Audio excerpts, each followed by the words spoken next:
Hello people, welcome to my channel. So in the last video we covered steps required for recognition process and a bit of German language. In today's video we're going to cover two more steps. One being the German resume and the second being collection of documents or documents required for recognition process. So let's go.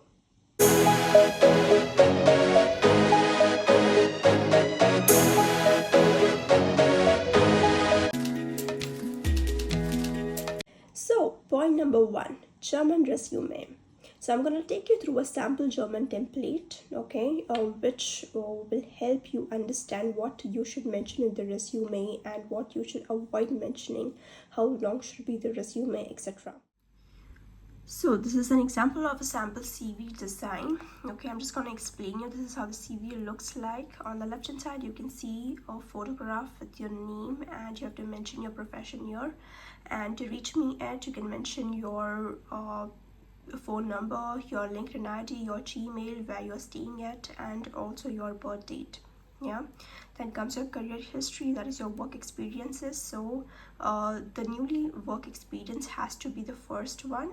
Okay, we all know this, and it will be better if you mention the duties and the responsibilities of your work experience, of your latest work experience. The other work experience you can mention, that's up to you whether you just want to mention the company or you want to mention each and every detail. Here if you see, she has mentioned everything. Then comes your education, what education you have, bachelor's, master's, etc. Then certifications, very important, whatever certifications you have done. And then comes the language, whatever languages you know. German being mandatory, you should mention whether you are German fluent or you are A1, A2, B1, B2, whatever you're learning, you have to mention. So this is how the CV looks like, and it has to be maximum 2 pages, not more.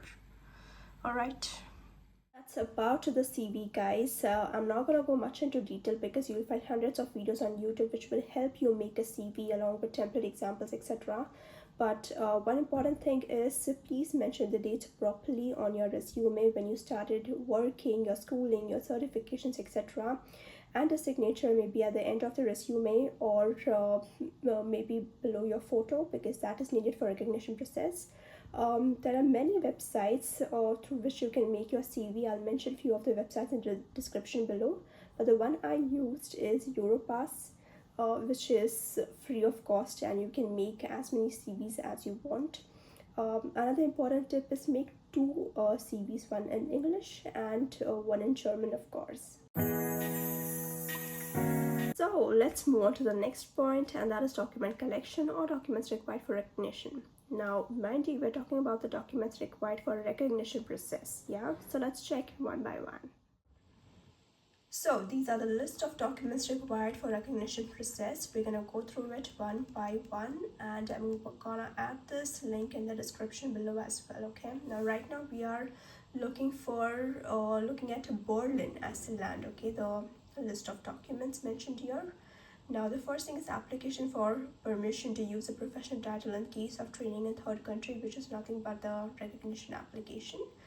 Then is a proof of responsibility for the land of Berlin, or maybe for buy-in, or maybe for other state, which only means that the confirmation of employment or the job offer letter. Then we have the curriculum vitae in tabular form, which we already spoke about, and it says in tabular form. The one we saw, that is a tabular form with signature and date. That's why I focused on signature and date as well. Then coming on, birth certificate, okay, proof of identity, which is your passport, certificate of good conduct for presentation to an authority, which means you get the certificate from your university.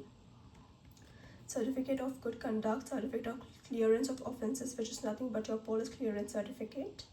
Then you also need certificate of good standing from the country of origin, which is nothing but the police clearance certificate again. Then medical certificate from a doctor licensed in Germany. Now this is when you come to Germany, okay, should be not older than 3 months.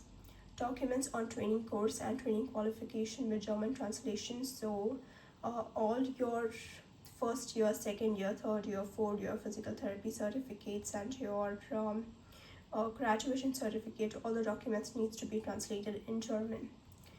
then certificate of B2 knowledge of German language, and official certification of copies. I will be speaking about this in later part of the video, but these are the documents required for recognition process, and we need translation of the original copies into German. Yeah, I'm gonna attach the link of the list of these documents below in the description. So these are the documents required for recognition process, but we have very important 2 more steps to do before applying for recognition process from India. To know the steps, stay tuned and I will see you in the next video. Ciao!